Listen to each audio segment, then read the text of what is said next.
Kasus gigitan anjing masih tetap terjadi. Meski anjingnya sudah tervaksin, masyarakat masih takut bila digigit anjing. Sebab untuk mendapatkan vaksin anti rabies atau VAR cukup sulit, karena sejumlah rumah sakit pemerintah kini tidak memiliki stok VAR. Terkait kondisi ini, Dinas Kesehatan Kota Denpasar meminta agar masyarakat tak panik. Pihaknya saat ini tengah mengupayakan untuk mendatangkan stok VAR. Kepala Bidang Pencegahan dan Pengendalian Penyakit P2P Dinas Kesehatan Kota Denpasar, Dr. Ana Agung Ngurah Gede Darmayuda mengatakan, saat ini VAR di Denpasar benar-benar kosong. Diharapkan minggu ini sudah bisa datang. Saat ini pihaknya sudah melakukan pemesanan VAR dengan APBD sebanyak 7.000-an dosis. Jadwal VAR yang dipesan tersebut akan datang pada akhir November 2023. Pihaknya pun mengaku sudah melakukan komunikasi ke Dinas Kesehatan Provinsi, namun juga tidak ada stok.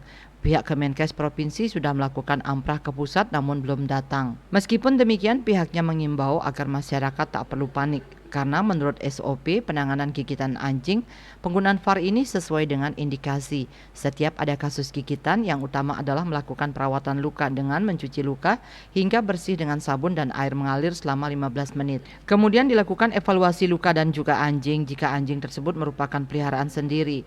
Namun perlu penanganan cepat yakni pada kasus gigitan dengan risiko tinggi yakni gigitan pada anjing liar. Asmara Putra, Bali Post melaporkan.